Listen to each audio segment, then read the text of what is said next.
Bismillahirrahmanirrahim. Assalamualaikum warahmatullahi wabarakatuh. Alhamdulillahilladzi nazzala al-Qur'ana 'ala 'abdihi liyakuna lil 'alamin nadhira. Alhamdulillahilladzi lahu mulkus samawati wal ardh wa lam yattakhidh walada wa lam yakul lahu syarikun fil mulk wa khalaqa kulla syai'in wa qaddarahu taqdira.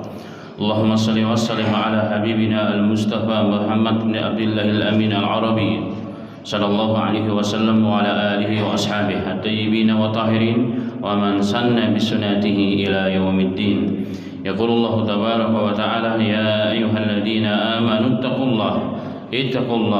ittaqullaha haqqa tuqatih wa la tamutunna illa wa antum muslimun. Wa qala Nabi sallallahu alaihi wasallam kullu ummati yadkhuluna al-jannata illa man aba. Qila wa man ya'ba ya Rasulullah? Qala man ata'ani dakhala al-jannah wa man 'asani faqad aba, aw kama qala sallallahu alaihi wasallam. Amma ba'd. Alhamdulillah jemaah sekalian yang dirahmati oleh Allah Subhanahu wa taala. Pertama dan utama tentunya wajib bagi kita semua untuk selalu bersyukur kepada Allah Subhanahu wa taala atas segala limpahan rahmatnya, karunia-Nya, dan yang terbesar ini semua adalah hidayah-Nya, dan dipilihnya kita masih menjadi orang-orang yang disematkan kepada kita sebagai orang Islam, dan insyaallah juga menjadi orang yang mukmin. Semoga Allah istiqamahkan kita dan Allah menjaga ini semua hingga akhir hayat kita. Amin amin ya rabbal alamin. Salawat dan salam tentunya tidak lupa teriring untuk Nabi kita Muhammad sallallahu alaihi wasallam, kepada seluruh ahli keluarganya, sahabat-sahabatnya, dan seluruh orang-orang memperjuangkan agama dan sunnahnya hingga akhir masa. Allahumma ja'alna minhum ya rabbal alamin. Jemaah sekalian, sebagaimana MC tadi telah menyampaikan, saya juga pada kesempatan yang berbahagia ini, sebelum mengawali atau sebelum kita masuk kepada materi di penghujung Syawal, walaupun sebenarnya al-aslu sunnahnya itu adalah setelah Id, jika bertemu antara satu dengan yang lain, sebagaimana para sahabat dan Nabi Muhammad sallallahu alaihi wasallam mereka saling mengucapkan tahniah. Tahniah itu ucapan, dan ucapan itu sesungguhnya hukumnya adalah mubah, karena itulah adat istiadat. Jadi boleh-boleh saja, pakai apa saja juga boleh. Walaupun kalau Rasulullah dan sahabat selalu mengucapkan di antara mereka, taqabbalallahu minna wa minkum wa amalus salih. Semoga Allah menerima amalan-amalan kita, amalan kami dan kalian semuanya, baik yang di bulan Ramadan, tentunya juga di luar bulan Ramadan. Kalau di tempat kita biasanya minal aidina wal faizin, sebenarnya maksudnya adalah ja'alallahu lana minal aidina wal faizin, atau asallahu yaj'alana minal aidina wal faizin. Semoga kita termasuk orang-orang yang kembali kepada fitrah dan orang-orang yang jadikan orang-orang yang sukses. Wa qul amin adu bi khair, dan sepanjang masa insyaallah kita semua dalam kebaikan, dalam petunjuk Allah Subhanahu wa taala, dan kita berdoa kepada Allah semoga Allah menerima ibadah kita di bulan suci Ramadan, dan Allah jumpakan pada bulan-bulan tahun-tahun yang akan datang menjadi Ramadan yang lebih baik untuk kita semuanya. Amin amin ya rabbal alamin. Jemaah sekalian rahimani wa rahimakumullah, bahasan kita pada pagi yang berbahagia ini adalah hawa nafsu dalam perspektif Al-Quran dan hadis Nabi Muhammad sallallahu alaihi wasallam. Sebagai prakata, kita harus meyakini bahwa Islam adalah agama yang paripurna, sempurna, tidak perlu dikurang dan tidak perlu ditambah. Islam adalah agama yang relevan, munasib, yang sesuai sepanjang zaman dan tempat, dan untuk siapa saja, di mana saja. Dan Islam adalah agama yang universal, syumul, mencakup segala urusan dunia dan akhirat, kecil ataupun besar. Kalau pakai sendal saja ada tuntunannya, apalagi hal-hal yang lebih besar daripada itu, apalagi hal-hal yang terkait dengan karakter dan jiwa seseorang yang akan menjadikan orang tersebut berjalan di dalam keridhaan Allah atau justru dalam kemurkaan Allah Subhanahu wa taala. Dan itu semua terrangkum dalam satu ayat, al-yauma akmaltu lakum dinakum wa atmamtu 'alaikum ni'mati wa raditu lakumul Islam madinah. Pada hari ini wahai Muhammad sallallahu alaihi wasallam, sampaikanlah kepada umatmu, aku sempurnakan bagi kalian agama kalian, wa atmamtu 'alaikum ni'mati, dan ku sempurnakan, ku cukupkan nikmat-nikmatku. Ulama tafsir yang dimaksud nikmat di sini juga nikmat agama, bukan nikmat dunia. Karena apa? Karena Rasulullah sampai akhir hayatnya pun masih kekurangan dunia. Bahkan beliau demi untuk mencukupi keperluan rumah tangganya, keluarganya Rasul sallallahu alaihi wasallam, Rasulullah menggadaikan baju besinya dengan orang Yahudi. Maka nikmat yang dimaksud adalah nikmat agama. Ya, nikmat agama sempurna, dan nikmat agama sudah cukup. Jadi apa yang dibawa Rasulullah, yang ditinggal Rasulullah, itulah yang dianggap agama, itulah sempurna. Wa radaitu lakumul Islam madinah, dan agama Islam adalah agama yang aku ridhoi bagi kalian, dan itulah satu-satunya agama dari semenjak diciptakan manusia hingga Nabi kita Muhammad. Agama yang diridhoi Allah agama Islam. Agama Nabi Muhammad juga Islam, agama Nabi Isa juga namanya Islam, agama Nabi Dawud juga namanya Islam, agama Nabi Ibrahim juga nama Islam, Nabi Adam juga agamanya Islam. Jadi yang ada di dunia ini sebenarnya agama itu hanya al-Islam. Quran hadisnya cukup banyak, bukan bahasan kita. Kemudian kaitannya dengan bahasan kita adalah, tentunya tadi sudah dikatakan, urusan sendal saja ada tuntunan agar kebiasaan atau keperluan hidup ini bukan hanya terpenuhi kebutuhan hidup kita, tapi ianya berubah menjadi agama dan menjadi pahala yang membawa kita kepada ridha Allah Subhanahu wa taala, dan endingnya adalah surga. Apalagi terkait, saya katakan tadi, dengan hal-hal yang punya efek besar, punya pengaruh besar di dunia ini. Di antaranya adalah hawa nafsu. Dalam Al-Quran jemaah sekalian ada kurang lebih 38 ayat yang berbicara secara jelas dan gamblang tentang hawa nafsu, tentang hawa nafsu. Kemudian definisi hawa nafsu, makna hawa dan nafsu. Hawa nafsu itu asalnya bahasa Arab ini hawa. Hawa. Jadi hawa nafsu diterjemahkan oleh kita hawa dan nafsu. Dua-duanya asalnya dari bahasa Arab sebenarnya. Apa itu hawa? Yang dimaksud hawa dalam Al-Quran atau dalam bahasa Arab adalah keinginan, ya, atau kecintaan, kesukaan sesuatu, baik ataupun buruk, maka itu namanya hawa. Itu namanya hawa nafsu, yaitu paketnya sebenarnya. Hawa nafsu adalah terjemahan dalam bahasa kita.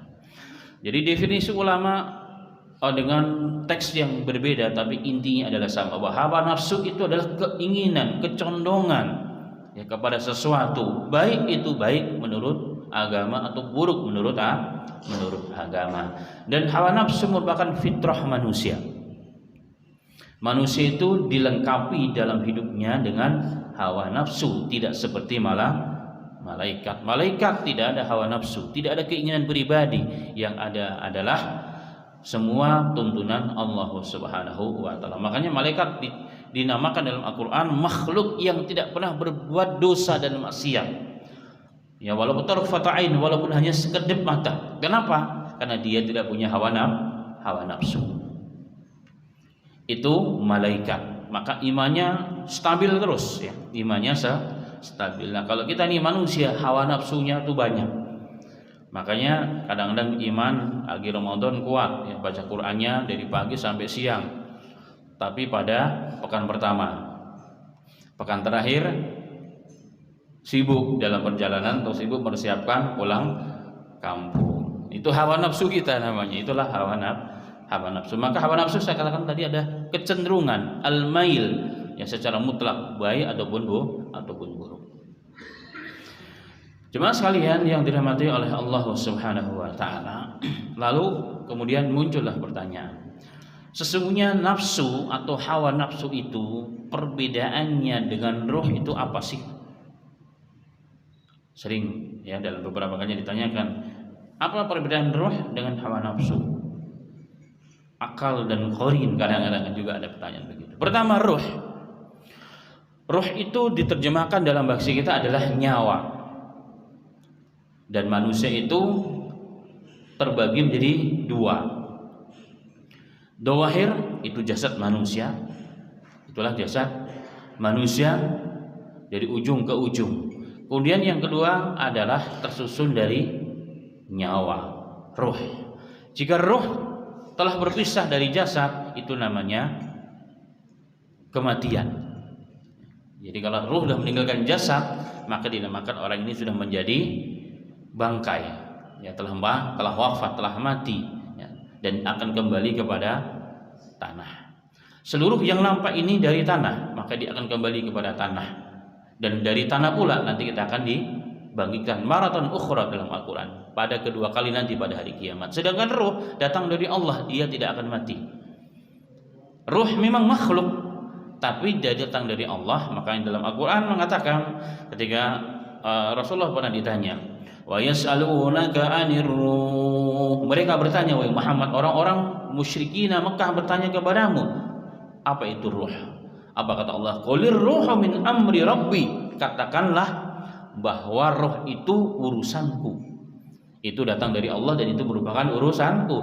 Wa ma utitum minal ilmi illa qalila, dan tidaklah kami berikan kalian dari ilmu kecuali sedikit. Sehingga tentang ruh ini jemaah sekalian, sampai detik hari ini belum ada profesor, doktor yang mampu membuka rahasia ruh itu bagaimana, enggak ada. Jadi makanya ayat ini pun ditutup dengan firman Allah, wa ma utitu minal ilmi illa qalila. Ruh aja kalian enggak ngerti kok sombong banget.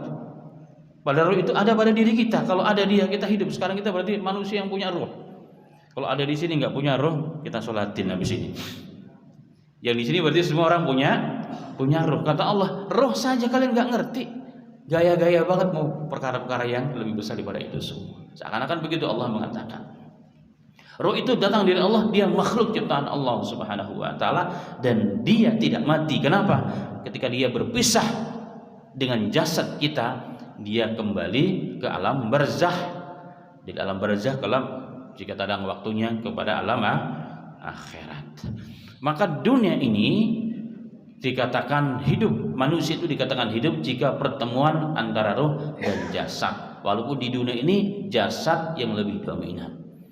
Ketika di alam barzah nanti ruh yang lebih dominan, maka jasad kita kembali menjadi tanah. Apa yang diazab oleh Allah di alam kubur? Awalnya jasad dan ruh, tapi lebih dominan ruh sampai hari kiamat. Nah, nanti di akhirat pertemuan ruh dan jasad yang sempurna, maka dia berhak untuk bertemu dengan Tuhannya, dengan Allah Subhanahu wa taala. Itulah ruh. Itulah ruh. Baik. Kita tidak bahas tentang asbabun nuzul dari ayat ini ya, nanti kelamaan. Yang kedua adalah tentang jiwa. Jiwa itu yang sering diterjemahkan terkadang dengan nafsu. Terkadang dengan nafsu. Dalam Al-Qur'an Allah Subhanahu wa taala berfirman, surat Yusuf ayat 53, ketika berkisah tentang Yusuf dan Zulaikha.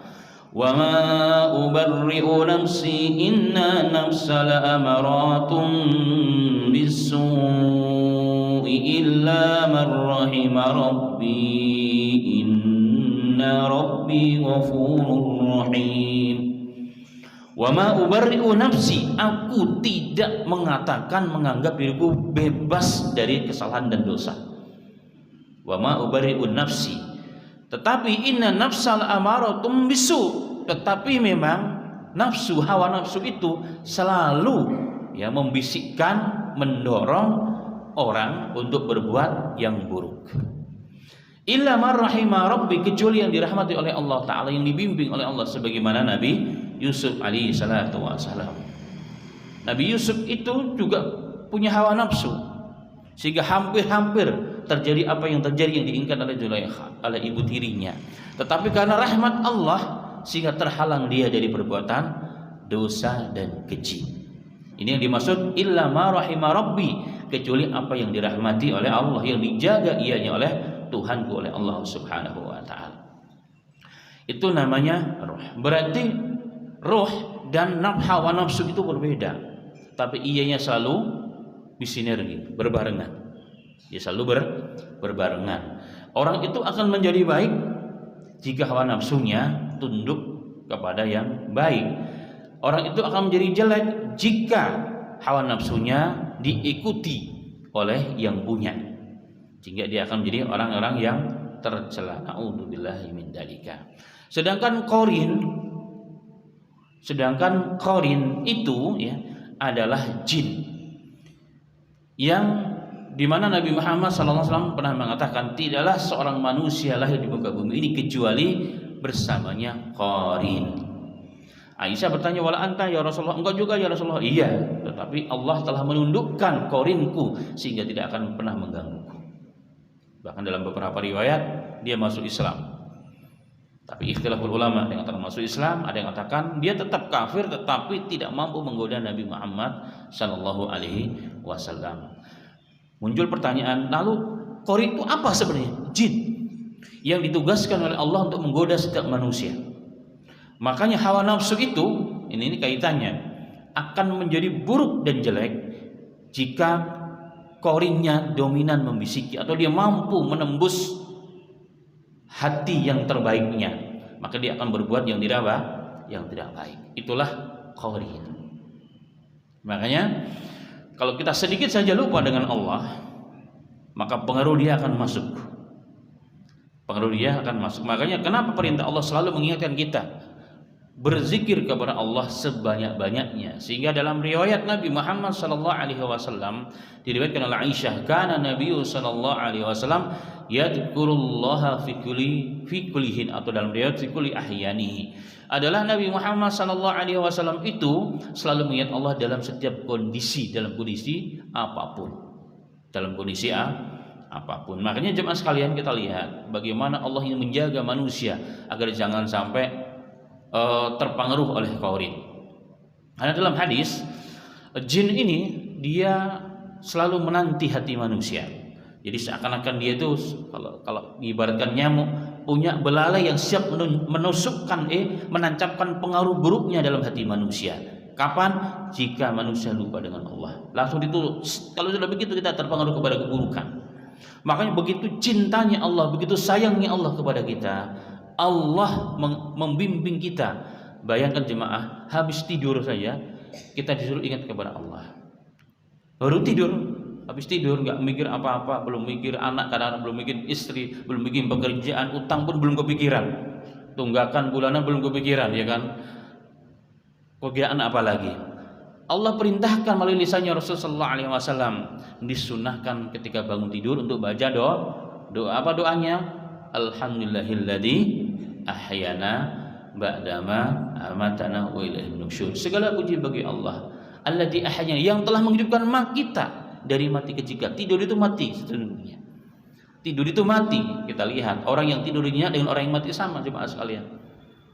Ya, dua-duanya jasadnya lengkap, tapi dua-duanya tidak mengerti apapun yang dibisikkan di sampingnya. Makanya Rasulullah mengajarkan setelah tidur berdoa kepada Allah, segala puji bagi Allah yang telah menghidupkan kami dari mati kita. Ahyana ba'da ma amatana, yang telah menghidupkan setelah kita dimatikan oleh Allah. Wa ilaihin nusyur, dan kita akan kembali kepada Allah. Masya Allah. Mau keluar rumah pun diingatkan untuk kita ingat Allah. Kata Rasulullah, barang siapa yang baca doa ini, Allah jaga dia, dipenuhi seluruh hajatnya, dan Allah bimbing dia dan jauhkan daripada syaitan. Yaitu apa doanya? Bismillahi tawakkaltu 'alallahi la haula wala quwata illa billah. Ini semua ada dalam rangka apa jemaah sekalian?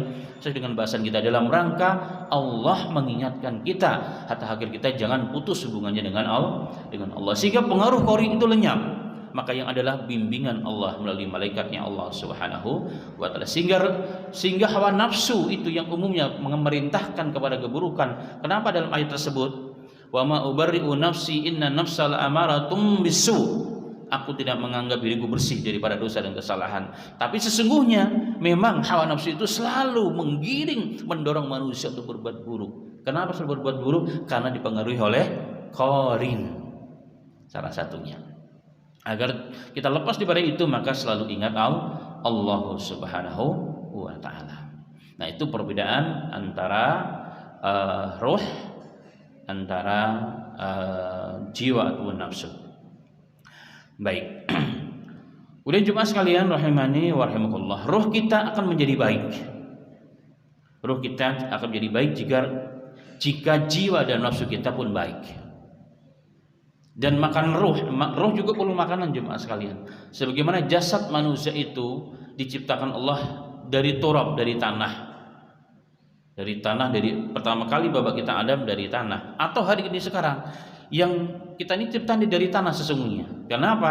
Kita tercipta dari pertemuan antara bapak dan ibu. Nah, pertemuan air itu adalah saripati dari makanan. Makanan itu dari mana asalnya? Dari tanah. Jadi secara langsung atau tidak secara langsung memang kita tercipta dari tanah. Maka untuk menjaga kesinambungan jasad kita, maka kita perlu makan dan minum agar tetap bisa beraktivitas. Kemudian roh yang merupakan bagian terpenting daripada manusia itu datangnya dari Allah. Dia perlu makan dan minum juga. Perlu dia makan dan minum. Ada seorang Syekhul Islam dalam mazhab Hambali namanya Ibnu Taimiyah. Jadi kebiasaan beliau ba'da salat subuh berzikir sampai duha. Ditanya, "Syekh, kok Anda selalu berzikir sampai duha, apa alasannya?" Dia katakan, "Sebagaimana jasad kalian perlu makan, ruh saya pun perlu makan. Kalau saya tidak mengisinya dengan kebaikan, maka jiwaku, ruhku menjadi lemah, maka aku pun tidak akan kuat taat kepada Allah Subhanahu wa taala." Maka ruh datang dari Allah, maka makanan dan minumnya pun harus yang datang dari Allah. Itu apa? Salat, baca Quran, zikir, taklim seperti ini. Itu menguatkan ruh kita jemaah sekalian. Maka ruh kita akan menjadi ghalib, jadi memenang, sehingga nafsu yang mengiringi ruh kita akan taat sesuai dengan jalan Allah Subhanahu wa taala. Itulah manusia sejati di sisi Allah Subhanahu wa taala. Maka ibadah itu sesungguhnya adalah apa? Itu adalah nafsu yang diarahkan oleh Allah agar menguatkan ruh sehingga bisa kembali kepada Allah dengan bekal yang cukup kelak. Kemudian jemaah sekalian yang dirahmati oleh Allah Subhanahu wa taala, kapan seseorang itu dihukum karena hawa nafsunya? Kapan orang itu akan dihukum karena hawa nafsunya? Hawa nafsu kan termasuk ciptaan Allah yang Allah berikan pada manusia. Nah, kapan akan dihukum kita? Maka ulama bersepakat jika manusia mengikuti hawa nafsunya sesuai atau di luar daripada perintah Allah dan Rasulnya, itu baru dihukum ya, baru dihukum oleh Allah Subhanahu wa taala. Jemaah sekalian rahimani wa rahimakumullah, maka banyak Al-Qur'an ya dan hadis Nabi Muhammad sallallahu alaihi wasallam memerintahkan kita agar tidak mengikuti hawa nafsu. Hawa nafsu. Bahkan Nabi Muhammad pun diingatkan ya, wala tattabi'u ahwa'ahum, jangan kau ikuti hawa nafsu orang-orang kafir itu yang akan menyesatkan engkau wahai Muhammad. Karena memang hawa nafsu secara umum membawa manusia kepada keburukan ya, Jemaah sekalian rahimani wa rahimakumullah, maka Rasulullah Muhammad sallallahu alaihi wasallam mengajarkan kepada kita doa agar hawa nafsu kita selalu dibimbing oleh Allah, agar hawa nafsu kita tidak terperosok kepada bisikan korin dan syaitan yang mengakibatkan nanti kita tidak menjadi orang yang baik di hadapan Allah. Akhirnya adalah nerakanya Allah Subhanahu wa taala. Maka Rasulullah mengajarkan doa kepada kita. Ini mungkin doanya perlu dihafal dan perlu kita amalkan dan dipahami dulu. Ini hadis dalam riwayat Tirmidzi, hadisnya sahih. Rasulullah mengajarkan kepada kita, Allahumma inni a'udzubika min munkaratil akhlaq wa a'mali wa ahwa. Allahumma inni a'udzubika, ya Allah ya Tuhanku, sesungguhnya aku berlindung kepadamu min munkaratil akhlaq wal a'mal, dari akhlak dan amal yang mungkar, yang tercela, wal ahwa, dan hawa nafsu yang tercela. Ini doanya Rasul sallallahu alaihi wasallam. Rasulullah saja yang dijaga oleh Allah berdoa demikian. Jadi karena sesungguhnya kita tidak bisa menjadi orang yang baik kecuali memang taufik dari Allah Subhanahu wa taala. Boleh jemaah sekalian yang belum hafal, yang mari kita baca 3 kali, nanti yang bisa dihafal dan diamalkan. Nah, ini doa supaya kita terlindung daripada hawa nafsu, akhlak yang buruk yang akan membawa kita kepada kemurkaan Allah Subhanahu wa taala.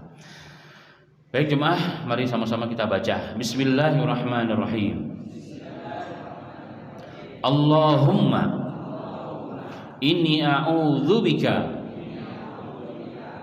min munkaratil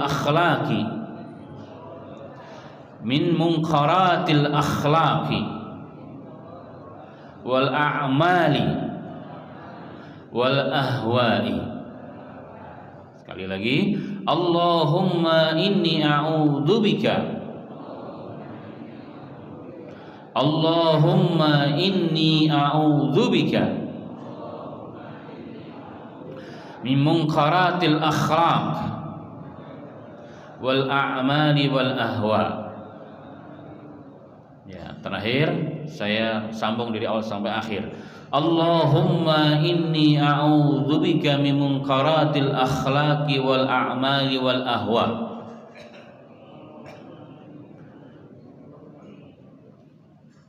Nah, suaranya hilang ujungnya. Ingatnya coba awal, boleh Pak sama-sama. Allahumma inni a'udzubika min munkaratil akhlaq wal a'mali wal ahwa. Jadi hadisnya kalau ditanya dari mana dapatnya, ada hadisnya sahih riwayat Tirmizi. Ya, hadisnya sahih. Apa artinya? Sekali lagi, Allahumma inni a'udzubika, ya Allah ya Tuhanku, sesungguhnya aku berlindung kepadamu dari akhlak, amal, hawa nafsu yang mungkar atau yang tercela. Ini artinya. Jadi mungkar, akhlak, amal, hawa. Jadi insyaallah artinya gampang karena sesuai dengan bahasa kita juga, karena bahasa kita mengambil dari bahasa Arab. Allahumma inni a'udzubika min munkaratil akhlaqi wal a'mali wal ahwa. Semoga Allah berikan taufik kepada kita untuk menghafal dan memahami, dan yang terpenting adalah mengamalkan dan mengajarkan kepada saudara kita dan anak cucu kita. Amin, amin ya rabbal alamin. Maka jemaah sekalian rahimani wa rahimakumullah, untuk menjaga agar hawa nafsu itu baik sesuai dengan perintah Allah dan Rasulnya, Allah mengutus Nabi dan Rasul. Maka sesungguhnya tujuan Nabi dan Rasul diutus Allah adalah salah satu yang terpenting adalah ini, memperbaiki hawa nafsu yang dalam bahasa lain berubah kemudian menjadi akhlak, perbuatan sehari-hari. Apa dalilnya? Ada beberapa ayat. Satunya dalam surat Al-Jumu'ah atau Jumu'ah ayat 2. Allah berfirman, "Walladzi ba'atsa fil ummiyina rasulan minhum." Dialah Allah yang telah mengutus pada manusia, pada kaum yang ummi. Yang ummi artinya la yuktab wa la yaqra, tidak bisa nulis, tidak bisa baca, karena memang saat itu menjadi umum. Jadi tidak bisa baca dan tulis, dan itu bukan momok, ya, bukan satu ketercelaan di zaman itu, memang tidak diperlukan. Bukan berarti bodoh, ya, bukan berarti bodoh. Ini perlu menjadi catatan. Masa Nabi kita bodoh? Kan nggak mungkin, ya kan? Tapi umatnya ummi, Rasulullah juga ummi, maka Nabiul Ummi. Nah, pada umat ini Allah mengutus seorang Rasul dari mereka sendiri. Apa tujuannya? Ini tugas para Nabi dan Rasul. Yatlu alaihim ayatihi, membacakan ayat-ayat Allah. Jadi mengenalkan tentang kebesaran Allah kepada mereka. Tujuannya apa? Wa yuzakkihim, untuk membersihkan jiwa mereka. Jadi diutusnya Nabi dan Rasul itu untuk membersihkan jiwa manusia. Karena manusia selalu dibisikin oleh keburukan sehingga berlaku yang tidak baik. Maka tujuan awal adalah tazkiyatun nafs kalau bahasa Qur'annya. Maka dalam bahasa umum di Indonesia namanya tasawuf. Itu dari sini diambil sebenarnya. Cuma bahasanya diganti dengan kalimat tasawuf. Tujuannya sama, membersihkan jiwa manusia. Bahkan ayat ini mendahulukan daripada ilmu, wa yu'alimul kitab wal hikmah, baru mengajarkan kepada mereka kitab Al-Quran dan hikmah. Kata Imam Syafi'i adalah sunnah. Jadi sebelum para nabi mengajarkan umatnya ilmu, diajarkan dulu akhlak. Agar apa? Dengan akhlak, adab, etika, tambah ilmu tambah beradab, bukan tambah ilmu tambah kurang adab. Apa buktinya? Semakin berilmu semakin tawadhu, lisannya semakin terjaga, takut kalau menghukumi orang lain. Ini baru ngaji sekali dua kali apa katanya? Wah, ini bid'ah semua ini isinya.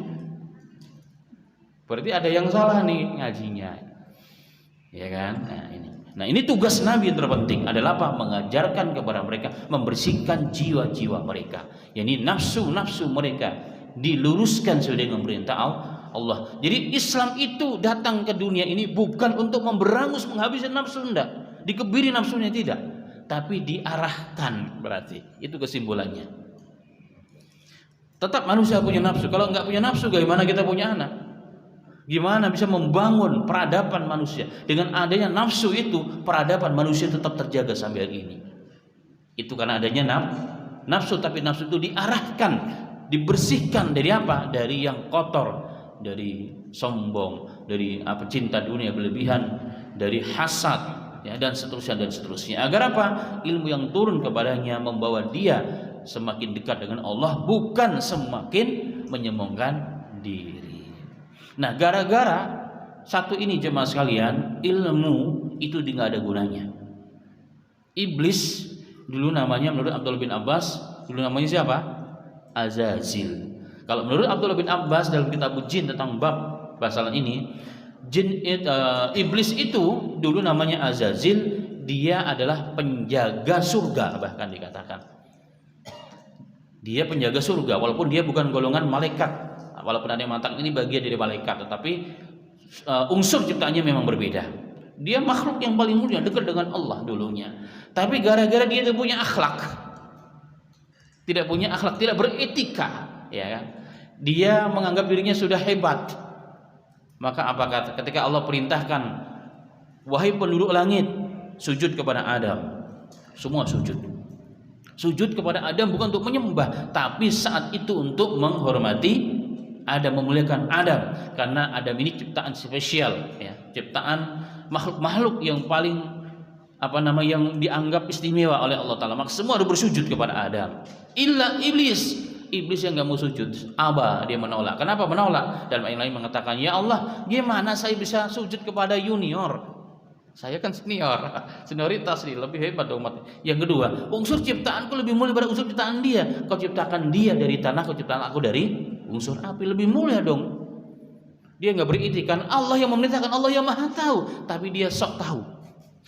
Gara-gara sok tahu alias tidak beretika, tidak beradab, maka ilmu yang dipunyai, dia melihat bagaimana surga, bagaimana melihat kebesaran Allah Subhanahu wa taala, tidak ada gunanya. Kalau di bahasa bebasnya, mau ngaji sampai ke langit, gurunya malaikat pun datang, tapi kalau dari awalnya sudah nggak beretika, salah niat, maka tidak ada gunanya, jemaah sekalian.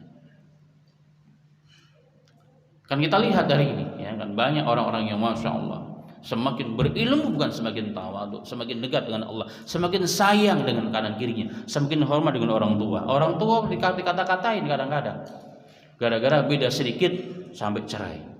Hanya beda guru, beda ngaji, hari ini jemaah cerai. Masya Allah. Gara-gara beda guru mau nikah nggak jadi nikah. Itu terjadi di mana-mana. Temennya jadi kafir, temennya jadi lebih bid'ah, padahal bertahun-tahun bareng-bareng lu nggak kenapa-kenapa.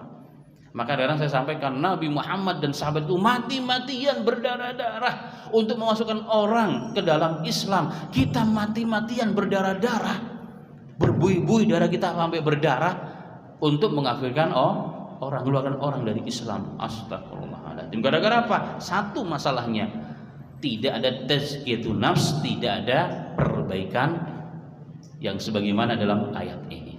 Nah, ini kaitannya adalah Bapak jemaah sekalian, maka hawa nafsu dalam Islam kesimpulannya tidak dihabisi, tidak dibuang, tetap ada, melekat pada, ini bagian terpenting daripada manusia, tapi dibimbing, diarahkan agar sesuai dengan arahan Quran, arahan Allah dan Rasul-Nya, sehingga dengan nafsu itu manusia semakin baik, semakin tinggi derajatnya di sisi Allah, bahkan dia lebih tinggi daripada malaikat Allah Subhanahu wa taala. Karena nafsu dan keinginan itu, tapi yang dibimbing yang sesuai dengan aturan Allah dan Rasul-Nya.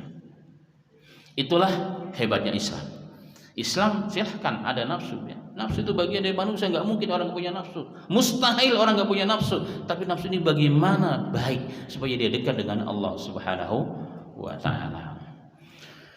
Baik, kemudian jemaah sekalian, dan ini tentang tazkiyatun nafs insyaallah akan dibahas ya pada pertemuan-pertemuan berikutnya lebih detail lagi. Kemudian masuk kepada tadi dikatakan bahwa nafsu pada umumnya mengarahkan manusia kepada keburukan dan kepada kesesatan. Keburukan dan kesesatan pada umumnya jika nafsu kita tidak diarahkan, nafsu kita tidak dibimbing ya dengan Al-Qur'an, dengan guru-guru kita. Jemaah sekalian rahimani wa rahimakumullah, tentunya kalau hawa nafsu tidak diikuti ya akan menghancurkan kita semua. Satu contoh kita sebutkan hadis Nabi Muhammad SAW dalam riwayat yang sahih. Dalam riwayat yang sahih diriwayatkan oleh sahabat Anas, Abdullah bin Abbas, Abu Hurairah dan lain sebagainya. Hadis sahih ya. Hadisnya adalah sahih. Rasulullah SAW pernah bersabda, "Salasatun muhlikatun wa salasun munjiyat." Ada 3 hal yang dapat menjadikan orang itu binasa, tapi 3 hal pula menjadikan manusia itu selamat dan bahagia. Fa amma salasun, 3 yang muhlikat yang menghancurkan manusia adalah apa? Suh muta'un wa hawa muttaba'un wa ijabul mar'i bi nafsihi. 3 hal yang akan menghancurkan manusia. Yang pertama, ini diingat ya, saya juga mengingat supaya Allah terhindarkan kita. Yang pertama adalah apa?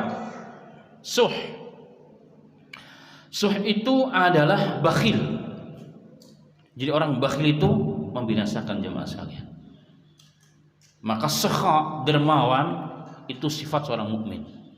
Dan Allah telah menjanjikan melalui lisannya Rasulullah, orang yang suka memberi akan diganti yang lebih banyak. Jadi kalau kita hari bertanya kenapa kok rezeki sempit banget, jangan-jangan kata Ustaz biasanya jarang sedekah. Sedekah 1000 insyaallah lipat gantikan minimal 10 minimal itu. Tapi bukan untuk itu kita bersedekah. Maka metode ilahi dan metode nabawi, ingin banyak rezekinya dan rezeki barakah, banyak-banyak bersedekah. Apalagi di pagi hari sebelum bapak-bapak masuk ke masjid, bawa uang ya secukupnya, semampunya, seikhlasnya, masukkan kotak depan. Apa kata malaikat? Karena Rasulullah mengatakan setiap pagi hari akan datang malaikat, 2 malaikat yang mendoakan orang yang berinfak. Ya Allah, gantikan infaknya yang lebih baik. Berikan barokah ya Rabbal Alamin. Begitupun sebaliknya orang yang kamu berinfak, ya Allah hancurkan hartanya karena orang bakhil. Siapa yang mau didoakan oleh malaikat tiap pagi? Maka niatkan setiap berangkat ke masjid berinfak, di masjid atau di tempat lain. Maka insya Allah ya kan. Jadi gerakan infak subuh. Nah ini boleh juga DKM. Gerakan infak subuh. Maka insya Allah kita lihat hasilnya. Asal niatnya karena Allah. Jangan seperti berdagang. Ini kan urusan akhirat ya, bukan urusan dunia. Harus kalau dagang harus untung dong. Tapi ini urusan akhirat dengan Allah. Maka mengharap ridha Allah Taala dengan mengharap janji-janji Rasulullah. Itu yang pertama. Yang kedua, wahawa muttaba'un. Hawa nafsu yang diikuti, ini hawa nafsu manusia yang buruk yang diikuti, itu yang akan menghancurkan kita. Jadi kalau hawa nafsu yang menjadi tolak ukurnya, hancur sudah. Yang ketiga, ijabul mar'i bi nafsihi, bangga dengan diri sendiri. Gua memang masya Allah ini masjid kalau nggak ada nggak akan jadi. Namanya bangga dengan diri, hancur kita. Ya kan, hancur kita. Masya Allah. Hari ini lagi di media sosial saya yakin semua udah melihat ada satu masalah yang sedang diangkat oleh sebagian orang. Ya mungkin itu khilaf lah ya, khilaf seorang ulama, masya Allah lah, luar biasa. Kemudian kesalahan yang itu manusia kan nggak lepas daripada kesalahan, dikritisi habis oleh ulama-ulama yang lain.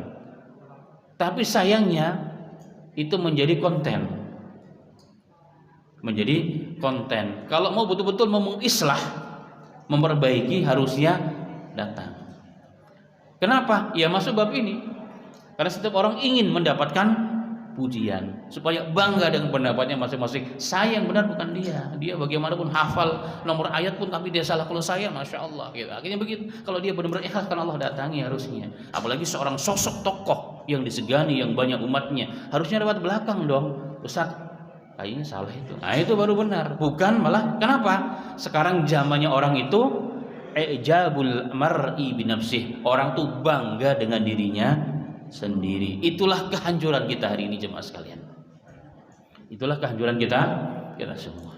Yang tiga yang akan menyelamatkan kita adalah apa? Khasyatullah bisirri walaniyah. Takut kepada Allah sembunyi-sembunyi atau terang-terangan, wal qasdu fil faqri wal ghina wal adlu fil ghadabi war ridha. Kemudian wal qasdu fil faqri. Kemudian sederhana di waktu dia kekurangan dan di waktu dia berkecukupan. Jadi hidup sederhana dalam segala hal itu menyelamatkan. Sederhana ya, bukan sederhana kan berarti bukan harus mujahadah. Sederhana. Bisa makan harganya 100.000 ngapain sampai 1 juta kan kurang lebih. Toh sama saja. Hanya yang 1 juta kan bangga karena dipoto. Wah, sehari-hari ini saya makan di restoran mahal. Jadi keren-kerenan padahal nggak ada gunanya, sama aja. Ini akan menghancurkan kita. Yang menyelamatkan sederhana dalam segala hal. Kemudian wal adlu fil ghadabi waridha. Selalu berbuat adil saat marah ataupun saat ridho kepada siapa saja. Ya kan, pada siapa saja.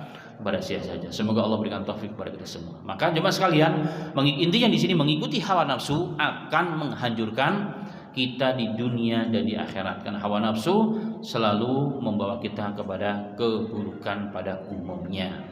Sehingga dikatakan tadi, maka Rasul Nabi Muhammad SAW dan Nabi-Nabi sebelumnya datang ke muka bumi ini bukan untuk memberangus membunuh hawa nafsu, tapi membimbing hawa nafsu agar sesuai dengan ketaatan kepada Allah Subhanahu wa taala.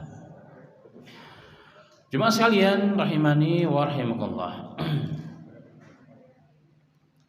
Dan kadang-kadang hawa nafsu itu menjadi Tuhan loh bagi orang-orang yang berkuasa. Bagi orang-orang yang berkuasa, bagi orang-orang yang hebat, maka Allah melarang dan Allah menyinggung dalam hal ini dalam surat Al-Jasiyah ayat 23. Afara'aita man ittakhadha ilahahu hawa. Apakah kau tidak melihat wahai manusia orang yang menjadikan hawa nafsunya itu sebagai Tuhannya? Karena dia punya kuasa, punya segalanya, mau apapun diinginkan bisa. Enggak sesuai dengan aturan yang diganti kan begitu. Jadi dia telah menjadikan hawa nafsunya, keinginannya sebagai Tuhannya. Ya kan? Anaknya enggak masuk kategori, ya diganti aturannya begitu. Semua bisa.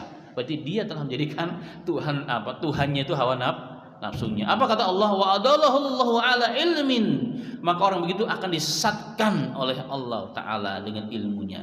Wa khatama ala sam'ihi wa qalbihi. Allah mengecap pada pendengaran dan hatinya. Orang yang telah menjadikan begini nih, hawa nafsu menjadi Tuhan, mau dikasih ceramah seminggu full 24 jam nggak ada gunanya. Kenapa? Pendengarannya udah tuli, hatinya sudah buta, sudah ditutupi oleh Allah Subhanahu wa taala. Sehingga peringatan-peringatan dari Allah melalui alam ini enggak ada gunanya. Kenapa? Ditutupi oleh Allah. Wa ja'ala basarihi ghishawatan, dan pandangannya ya di hadapan mata itu udah ditutup oleh Allah. Matanya tidak buta, tapi mata batinnya yang buta. Faman yahdihi min ba'dillah afala tadhakkarun. Adakah yang bisa memberikan petunjuk pada orang yang sudah begini nih? Ya, selain Allah Subhanahu wa taala, kenapa kalian tidak mengambil peringatan ini semuanya? Fir'aun kurang apa hebatnya? Menjadikan dirinya sebagai Tuhan, bahkan menjadikan dirinya sebagai Tuhan. Hawa nafsunya mengangkat dirinya sebagai Tuhan. Ini rabbukumul a'la. Akhirnya apa? Sesat dia. Dikasih peringatan oleh melalui Musa, turun berbagai macam mukjizat, lewat aja. Nah, akhirnya apa? Allah hinakan di dunia dengan air yang sama, laut yang sama, menyelamatkan, memuliakan Musa dan kaumnya Bani Israel. Dengan laut dan air yang sama menghinakan, membinasakan Fir'aun dan pasukannya. Na'udzubillahi min dzalika. Jemaah sekalian rahimani wa rahimakumullah.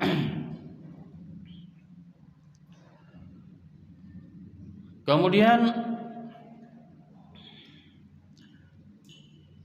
ada pertanyaannya, kalau memang nafsu itu diperintahkan oleh Allah untuk kita tundukkan, tidak boleh mengikuti hawa nafsu. Karena mengikuti hawa nafsu akan menghancurkan manusia. Lalu apa hikmah hawa nafsu itu diciptakan oleh Allah? Nah, ini ada banyak bahasan ya, ada beberapa hal ya.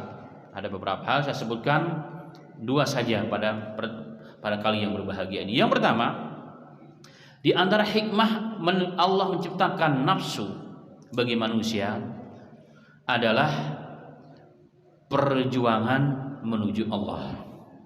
Jadi ternyata menuju Allah itu jalan yang terjal, jurang di bawahnya jurang yang sangat dalam, yang kalau tidak hati-hati kepleset kita akan mati dalam jurang tersebut. Itulah gambaran perjuangan menuju Allah. Maka dengan hanya hawa nafsu itu berarti apa? Sebagai ujian untuk kita. Sebagai ujian untuk kita. Berkata Al-Imam Ibnu Athaillah, ma'ruf dalam kitab Al-Hikam. Beliau mengatakan, laula maya dinun nufusi matahaqqa sayrul sairin idla masafata bainaka wa bainahu hatta tadawiyyaha ridlatuk wala qati'atan bainaka wa bainahu hatta tamhu tanhuha.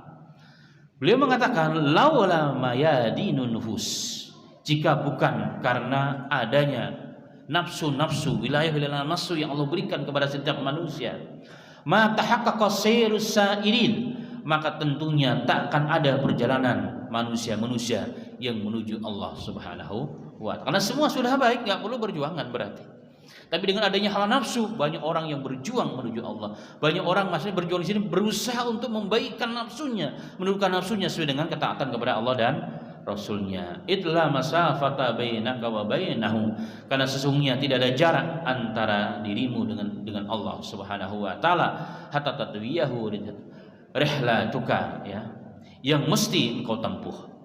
Wala qati'ata bainaka wa bainahu hatta tamhuha wuslatuka, dan sesungguhnya tidak ada penghalang pula ya antara engkau dengan Allah Ta'ala sehingga engkau sendiri yang melakukannya. Jadi perjuangan menuju Allah. Perjuangan menuju Allah. Contoh aplikasi dari maksudnya adalah apa? Puasa. Ya, mungkin sebagai kalimat akhir ya. Puasa. Puasa itu tujuan puasa 1 Ramadan full adalah apa? La'allakum tattaqun, menjadikan orang yang bertakwa. Dalam kajian Tasyiatun Nafs, ketika orang berpuasa 14 jam di siang hari kurang lebihnya di Indonesia, maka otomatis lahiriah jasad manusia yang terbuat dari tanah itu yang ditunggangi ianya oleh nafsu akan menjadi lemah. Kalau nafsu itu jemaah sekalian menjadi kuat dengan apa? Syahwat kita akan menjadi kuat dengan apa? Makan dan minum. Nah, ketika makan dan minum kita bukan kita hentikan, bukan kita hilangkan, kita atur waktunya, maka jasad kita otomatis hawa nafsu kita akan menjadi lemah. Apa yang menjadi kuat? Rohani kita, roh kita. Nah, ketika roh itu menjadi kuat, efeknya apa jemaah sekalian? Walaupun kita nggak makan di siang hari, efeknya apa? Karena niatnya untuk Allah, rajin ke masjid, sholat berjamaah, itu efek. Rajin baca Quran, yang biasanya baca Qurannya paling setahun sekali khatam, ini di bulan Ramadan bisa 2 kali, kadang-kadang bisa 3 kali.